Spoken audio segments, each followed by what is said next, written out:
My HOA sent fake cops to arrest me on my ranch. They forgot who they were messing with. I am a retired attorney general, and I know all the tricks in the book. My HOA is one of those HOAs that believes they have the authority to tell me what color my house can be, how high my grass can grow, and even how many goats I can have on my property. I told them it was none of their business how many goats I had, and they'd get lost if they tried to count them all. It's not like they were going to find out the hard way that I wasn't afraid of them. No, they had to escalate things. And so here's what happened. I get this letter from the HOA saying that I had violated a bunch of different rules, including the mysterious rule that says your neighbor's property must be maintained to the aesthetic standards of the community. That last part isn't actually in the rules, but the HOA likes to say it is when it suits them.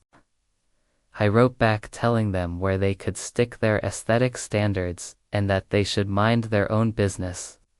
I then went out to my mailbox and noticed 2 new letters. The first was from the HOA, and it said that they were taking me to court over my unmowed grass. Then there was a second letter, which looked official, but I didn't recognize the name of the law firm that it was from. It turns out it was some small local firm that the HOA hired to represent them. I figured I might as well just go ahead and throw this one in the fire too. I knew they wouldn't stop until I gave in or sold the house, so I decided I was gonna sell it. I listed the home for sale and within a few days got an offer. The home went under contract, but the HOA still hadn't let up. They were still sending me fines left and right. At this point, I figured why not? Let's add some more fuel to this fire. So I took out a full-page ad in the local newspaper announcing that my home was sold, but also that I would never ever sell to someone who lived in that neighborhood, because the HOA was full of power-hungry busybodies, who apparently had nothing better to do than try to control their neighbors' lives. And just to drive the point home, I had the ad run for 3 weeks after closing when the deal went through, and I had cashed the check.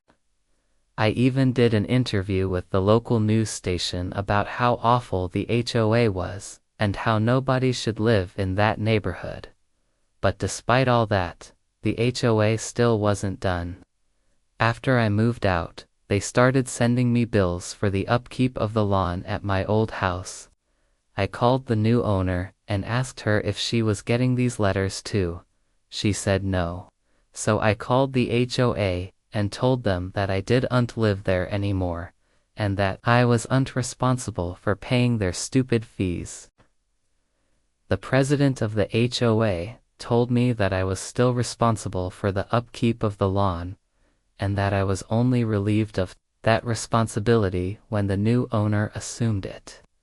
Since the new owner wasn't receiving these letters, I told the HOA president that I was gone. Nah, go to the cops if they didn't stop sending me stuff.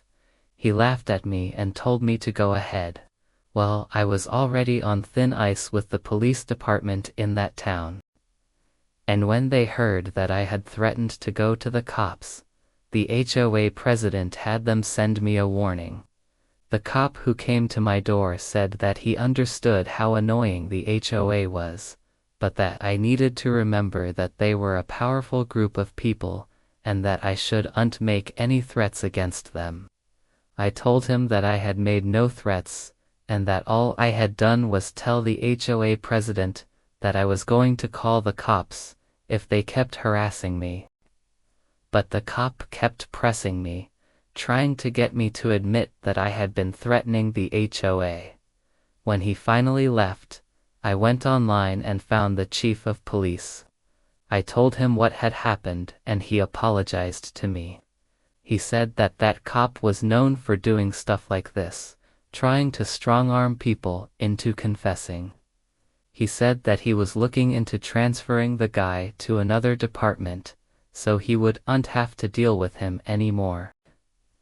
The chief then asked if I wanted to file charges against the cop for harassment, but I told him no.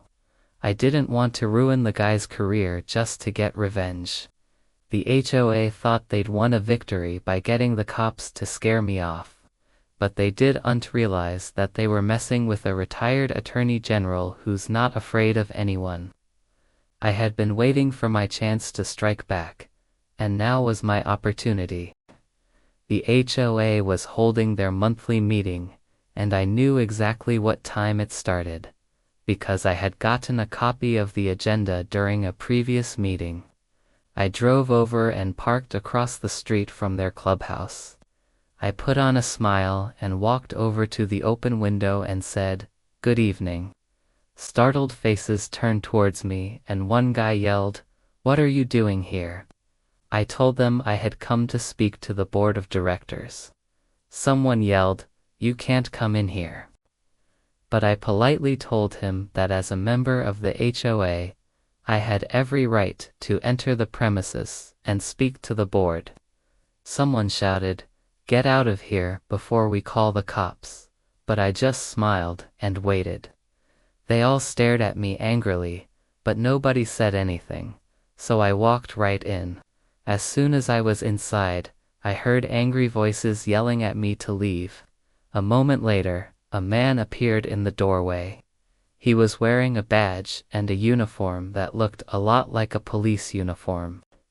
And he said, "Are you the guy who is causing trouble?" I asked him if he was a police officer, and he said yes. I then told him that I needed to speak to the board of directors, and he told me that I had to leave. I refused, so he grabbed my arm and started trying to pull me away. I yanked my arm back and told him not to touch me. He tried to grab me again and I pushed him in the chest, knocking his glasses off his face. People started screaming at me, but I told them to shut up, and then I picked up his badge and flipped it over in my hand. On the back, it said, "Not a real police officer." As I walked out the door, I heard someone yell, "He stole my badge." I told them to call the real cops, and then I got in my truck and drove home. The next day, I got a call from the president of the HOA. He was furious. He demanded that I return the badge immediately and warned me that if I didn't, he'd have me arrested. I told him that he could go ahead and try and that I would see him in court. For a moment, there was silence on the other end of the line, and then he started laughing. He said that I wasn't very smart and that I should probably listen to him. He then said that I would hear from his lawyer. I told him that I was waiting. Later that week, I got a visit from 2 real cops. They showed me a copy of a warrant that the HOA had obtained and told me that I was being arrested for stealing a badge. I told them to take a hike. I said that the real cops wouldn't have anything to do with such a ridiculous case. They left, and I never saw them again. The next day, I got a call from the HOA president. He was furious. He said, "Why haven't you been arrested yet?" I told him that I was pretty sure that the cops were busy working on real cases. He told me that he was coming over and serving me the papers himself. I told him to go ahead. He showed up later that day with a stack of papers. I took them, and without even looking at them, I threw them in the fire. He screamed at me for destroying his papers, but I told him not to worry, because I knew what was on those papers, and I wasn't going anywhere. He told me that I would regret this. I told him to go ahead and find out. He stormed out, and I watched him go. I then pulled the papers out of the fire and read them. They were divorce papers. His wife was filing for divorce, and she was asking for full custody of the kids. I couldn't help but grin. This HOA president was having a hell of a day.